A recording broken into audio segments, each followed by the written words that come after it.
नमस्कार दोस्तों, मैं आ गया हूँ अभी चित्तौड़गढ़ किले के पास में। और अभी मंदिर देख लिया आराम से। अब ये आप मेरे पीछे देख सकते हैं विजय स्तंभ किले के ऊपर। चढ़ाई इतनी भयंकर है, हालत ख़राब हो गई। अभी यहाँ पे मीरा जी का मंदिर देखा, उसके बाद में यहाँ शंकर भगवान का मंदिर देखा, जिसको महाराणा प्रताप जी बैठे बैठे जल अर्पित करते थे, उनकी जब पूजा करते थे तब। और उस मूर्ति की हाइट है कम से कम 7 फीट। तो आप इसी से अंदाज़ा लगा सकते हो कि महाराणा प्रताप जी की हाइट क्या होगी और उनका कद गाठी कैसी होगी। चलो मैं आपको पीछे का सीन दिखाता हूँ। यहाँ पे गढ़ के पीछे ये हमारे छोटे भाई साहब हैं जो हमारे साथ आए हैं। ये वाली जो जगह है, यहाँ पे ही वो जोर हुआ था पद्मावती का, जो जब चित्तौड़ पे अलाउद्दीन खिलजी ने हमला किया था उसको पाने के लिए। लेकिन वो उसका जो इरादा था, उसका सपना था, वो अधूरा रह गया। और रानी पद्मावती ने हजारों सतरानियों के साथ में यहाँ मिलकर जोहर किया था।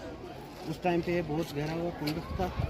अब इसमें मिट्टी डाल के इसको इक्वल कर दिया, पार्क बना दिया। लेकिन हर साल जो रानियाँ, जो सतरानियाँ, जो रानी उस जोहर में अपना जो प्राण था उनको त्याग दिया था, उनकी याद में यहाँ पे एक छोटा सा कुंड बनाया गया है। तो हर साल इस कुंड में यज्ञ होता है उनकी आत्मा की शांति के लिए। ये हर साल होता है। ये 1400 कुछ से चल रहा है और अभी तक हर साल चल रहा है। अभी तक पूरे 3 जोहर हो चुके हैं। पहला जोहर हुआ था 1303 में, जिसमें रानी पद्मावती के द्वारा हजारों सतरानियों के द्वारा मिलके वो जोहर किया गया।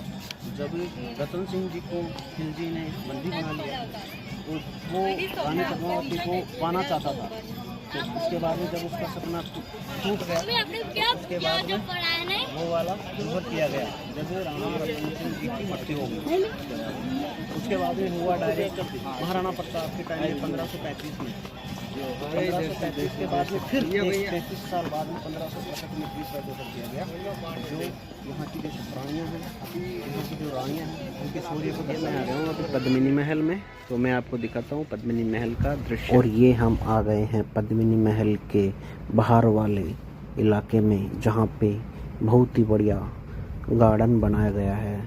ये चारों तरफ गार्डन बनाया गया है किले के अंदर, जो पद्मिनी महल के जस्ट बाहर जो महल बना हुआ है, जहाँ पे उनकी सहेलियाँ, उनकी जो नौकरानियाँ, दासियाँ उनके साथ में बैठती थी, घूमती थी, उनका ध्यान रख। और ये हम अभी एक और दरवाजे के अंदर एंटर हो गए हैं, जो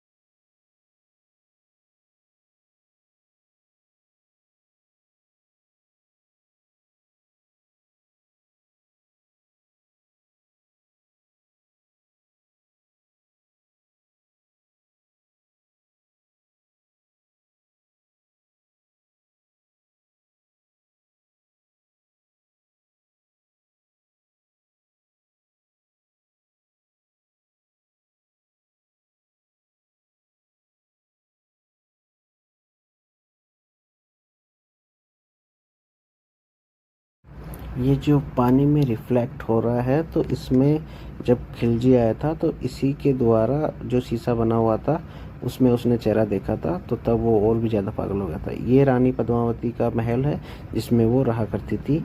और चारों तरफ पानी इसलिए है ताकि बाहर का कोई भी आदमी अंदर ना आ सके। दुर्ग का जो मेन द्वार था वो वाला है, ये सूरज पोल जिसको बोलते हैं, ये वो वाला द्वार है।